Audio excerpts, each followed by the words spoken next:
Hello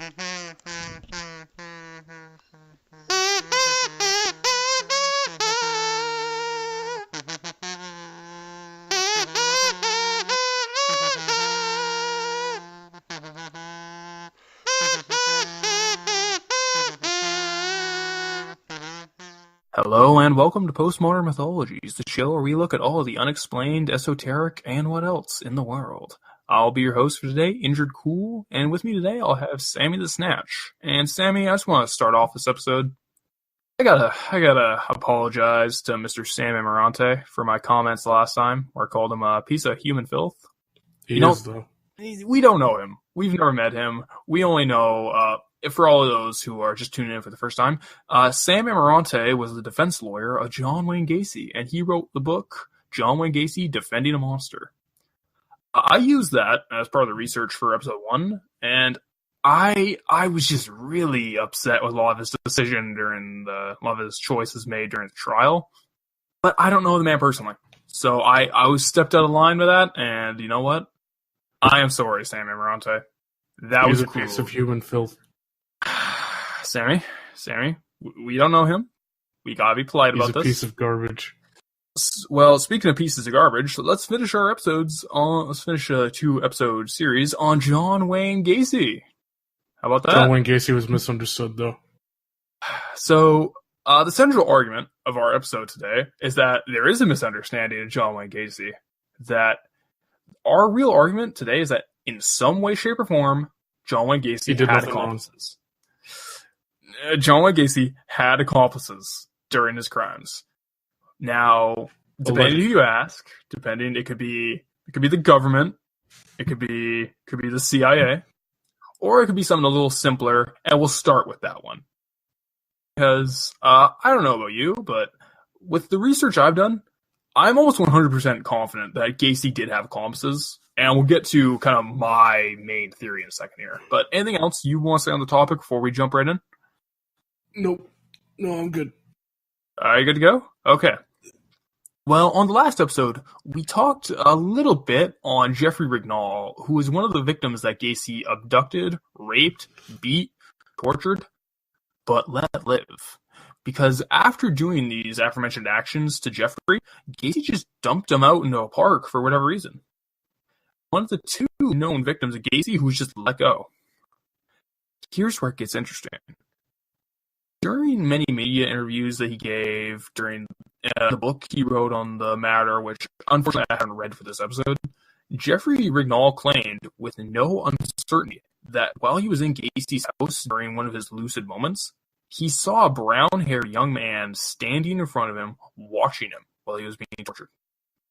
He also informed police that while he became lucid during a rape by Gacy, he witnessed a light in the house that Gacy was raping him in, which was Gacy's house, and he saw the light on the other end of the hallway go on and off. What this indicates that at the very least, 2 people were in the house that were attacking Rignall, Gacy and one other.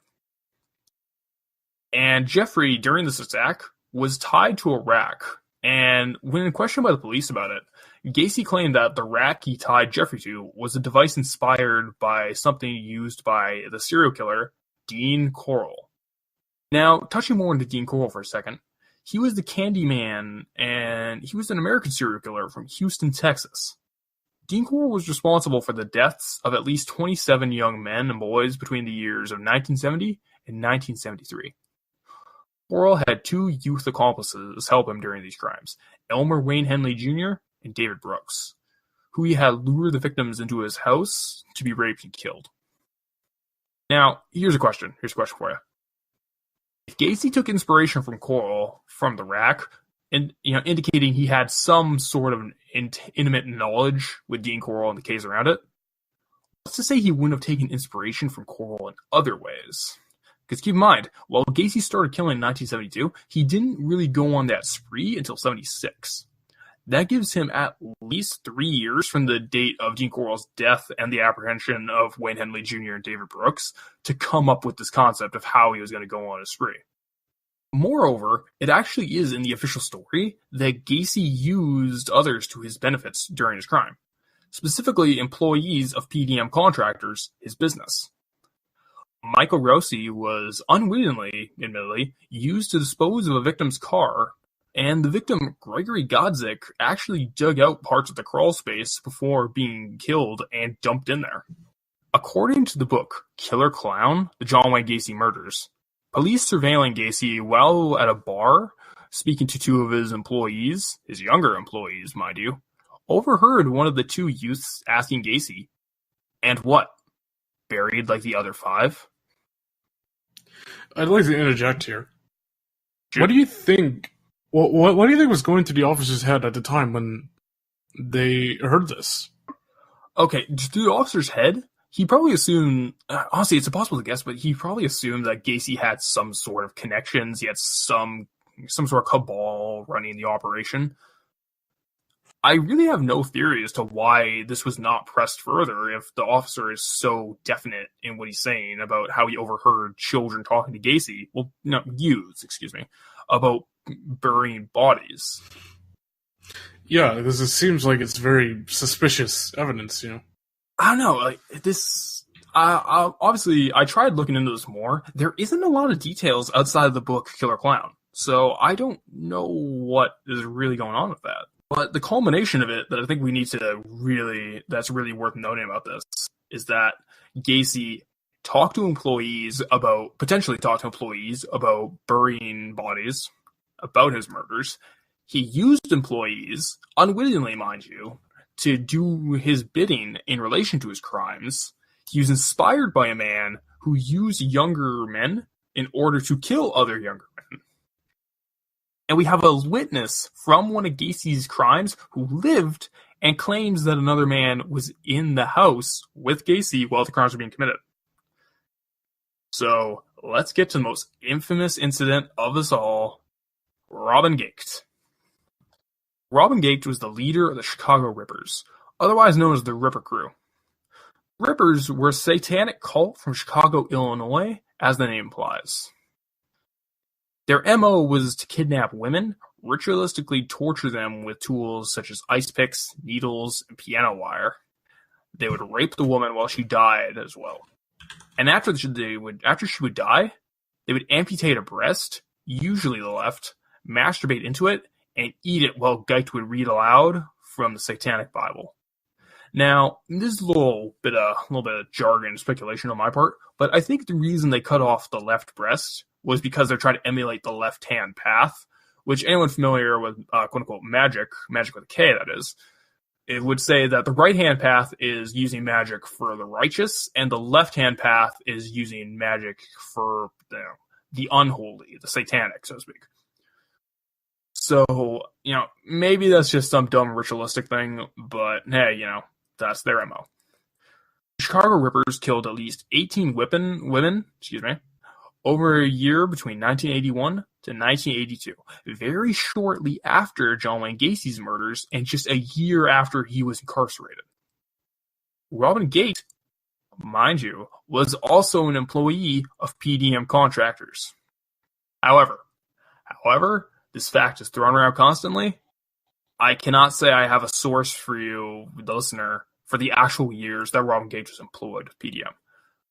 This is possibly just negligence on my part, but I could not find anything. Now, funnily enough, like John Wayne Gacy, Robin Gate was also a family man while his crimes were happening.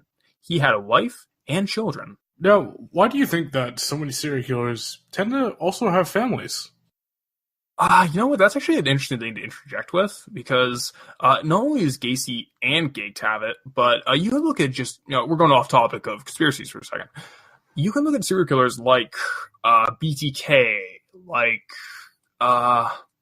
Israel Keyes, the other one, where they have families to some extent. They have partners, spouses. If they're divorced, they will usually have children. Is it possibly just an attempt to keep normalcy going? Like, is this just they're wearing multiple hats, something like that? So you think the family is just a front? I don't think it's necessarily a front. I think it's, obviously I'm going to butcher this concept, but it's the idea of the Jungian shadow just coming out in its worst extreme, to where they live a normal life on the surface, But the shadow self, the true self, so to speak, is the one that goes on the killing sprees, the one that commits the murders. And they're trying to cover that up or make up for it, so to speak, in their daily life by being honest family men as viewed by the outside world. It could also just be another sign of psychopathy in these people, that they're so up in arms about image that they need the image of the family in order to feel like regular people outside of their, let's say, eccentric habits. Yeah. You got anything to add to that? A lot of them also tend to divorce their families, which is less normal. So, unfortunately, I'd say that's becoming very normal, actually. In modern times, yes, but at the time of most of these serial killers, no, it isn't. Honestly, it's probably just another psychopath thing, is that they can't commit, and because it is partially a front, as you put earlier, that they probably just, it's not in it for them, so they can't really love anyone else. So there's no real point to having the image of the wife and kids if, well, it's just the wife aspect, that if, your heart's just not into it. And, it's not abnormal to get divorced, so it's not going to ruin their self-image of themselves. No, it's not abnormal, but it goes against what most people would consider to be normal.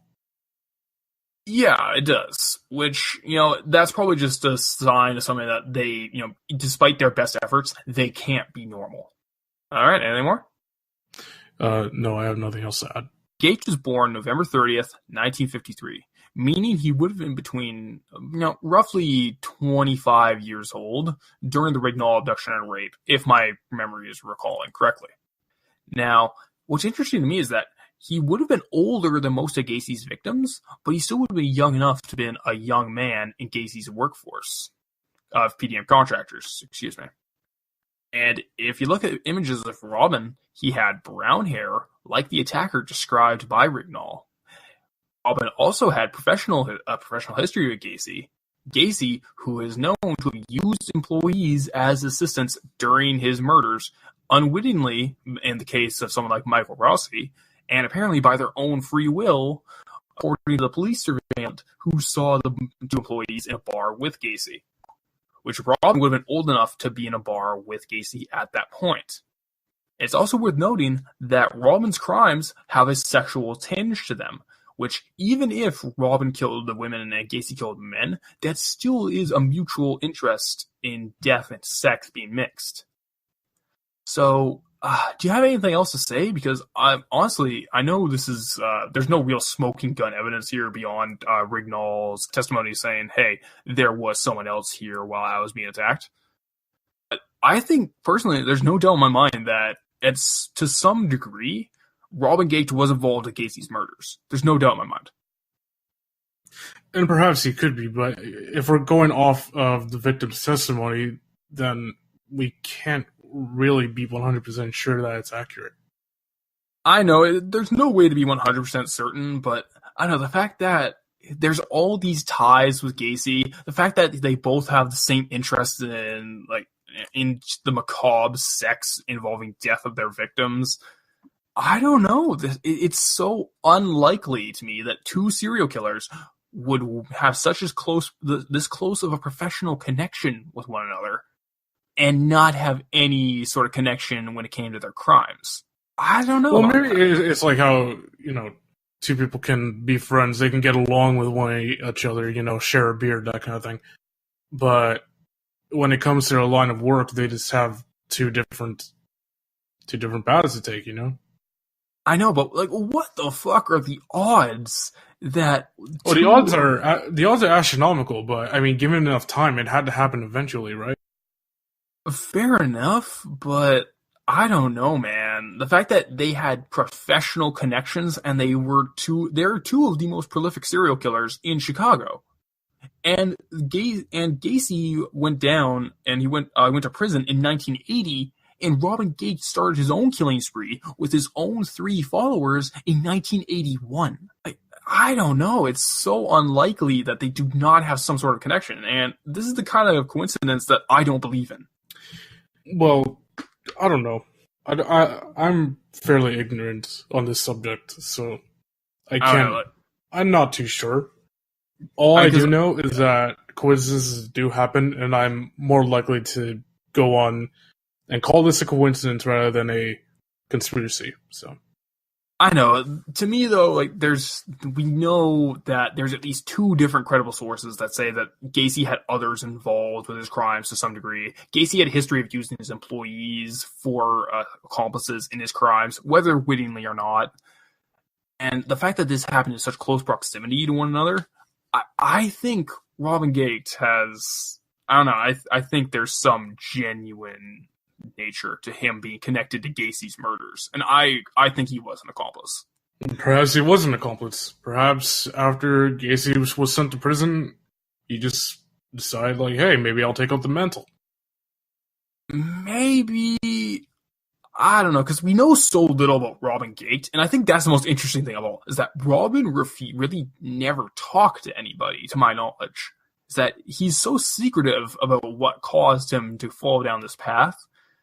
So, is that reason that he just doesn't want to admit ties with Gacy at all? Perhaps he feels shame. Maybe that's the difference between him and Gacy. Maybe.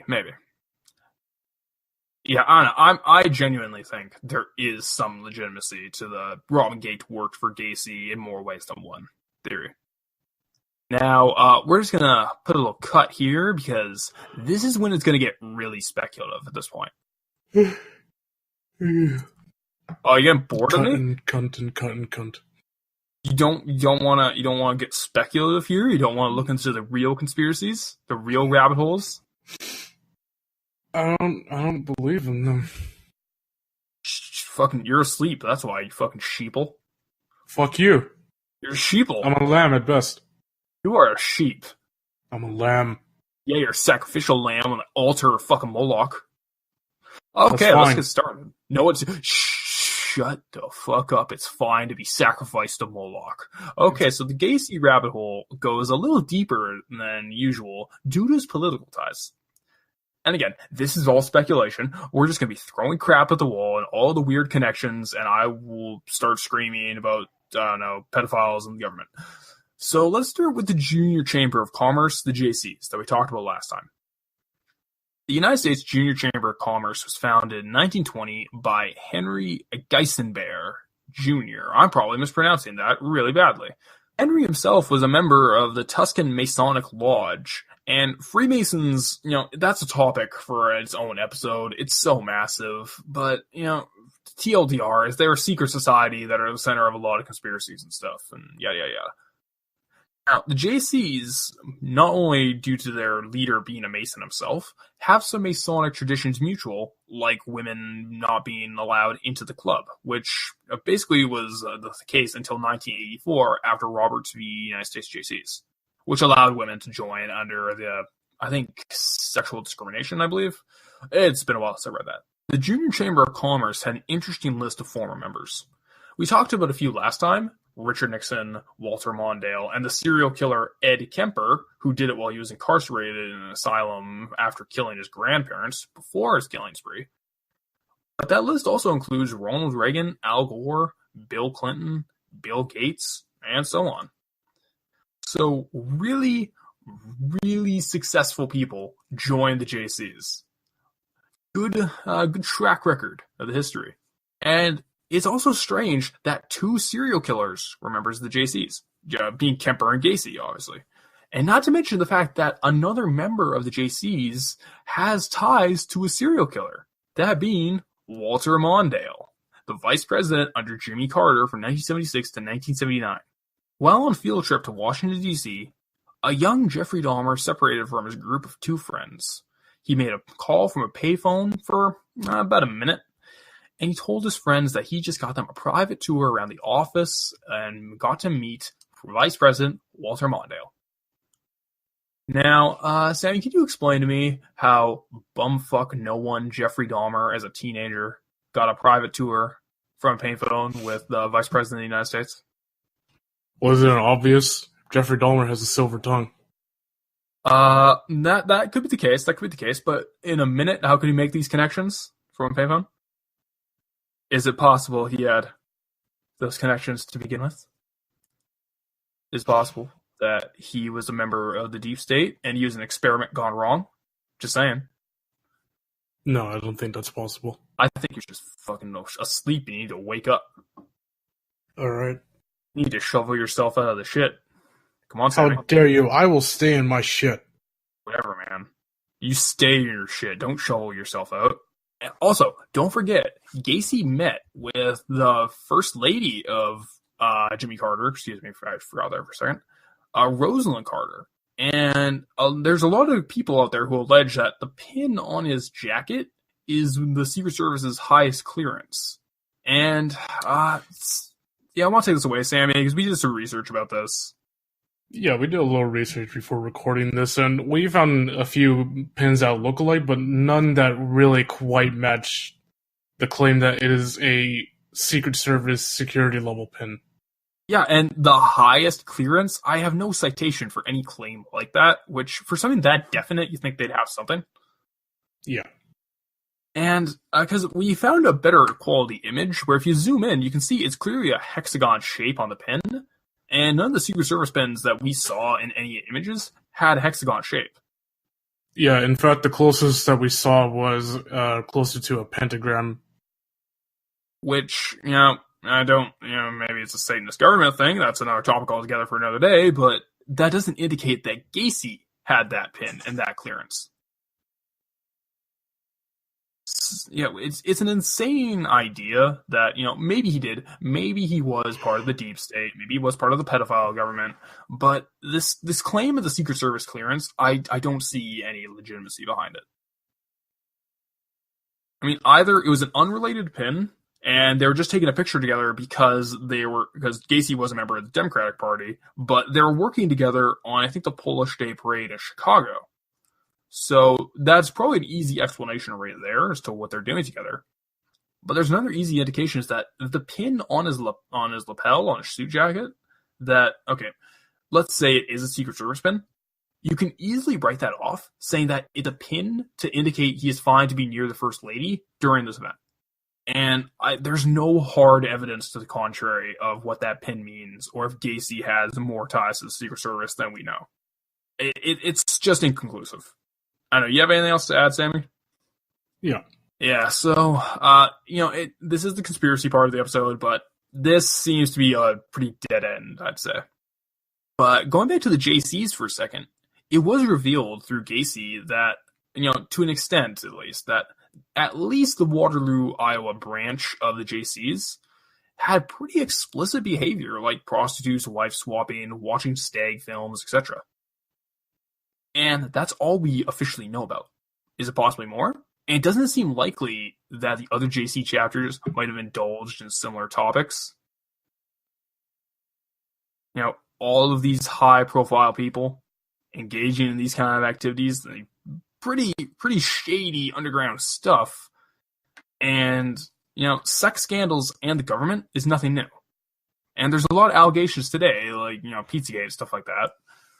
But I think one thing worth noting is the Franklin cover-up, which we're going to do an episode on one day. We will do an episode on the Franklin cover-up, the people arguing in favor of it, and the debunking of it. We'll do a couple episodes on it down the line. Now, the Franklin cover-up is basically, to really give a really short TLDR, is a summary of allegations laid against one Lawrence King Jr., I think he was the head of the Franklin Credit Union at the time, and some members of the United States Congress from 1988 to, I think, 1990 for running a child prostitution ring out of Boys Town, Nebraska. Now, Boys Town was founded in 1917 as the City of Little Men, and it was intended to care for orphan boys. Now, it's also alleged that the boys were taken from Boys Town, Nebraska during the 80s by people such as Lawrence King Jr., and were taken to Washington, D.C. and or the Bohemian Grove, which is, again, another episode for itself, as sex toys for the elite. And, again, there's a lot of people debunking this. It's a lot of bullshit speculation, but the fact that I think if we're going to get into the kind of debunk the Gacy's deep state kind of thing, people could be looking back on things like Gacy, things like, serial killers in general, looking for reasons to say they were a false flag or a shock test if we're going for the Bill Cooper thing. And it's possible that they just look at sex scandals that, good chance they are legitimate, like the Franklin cover-up, like Finders, which we'll do an episode on later on. It's possible that they just correlate that and try to look for connections where there are none. But it is worth noting that Gacy, with all of his infamous actions, like it was 1978 where that picture of him and Rosalind Carter was taken. And, it was in the heat of his killing spree. You telling me that, it's not suspicious he's rubbing elbows with these kind of people? I mean, obviously, there's nothing definite to go on here. It's all bullshit. It's all just like, hey, look at this weird connection. But it is a weird connection, and I can't really argue against that. I don't know. Anything you want to add to that? Nope. I've got nothing. Yeah, because, I don't know. See, we went into this, kind of jokingly. Yeah, we're going to talk about the deep state, but the more I think about the Gacy being some sort of, MK Ultra test is something you hear constantly from people with the serial killer conspiracies. I just don't see any real legitimacy to this. Like, we did the lapel thing. We did the suit jacket pin. And that's something that gets thrown around constantly, but we pretty much shot it in the dirt with a quick Google search of how it doesn't match anything. I don't know, there just doesn't seem to be anything really hard evidence, though, again, I will say, I do think he had accomplices. I do think because of Gacy was a social butterfly, as we established last time, he probably did network with people who, were connected to some weird, shady things. And I do think 100%, Robin Gate, the serial killer behind the Chicago Rippers, I do genuinely think that he was involved directly with this.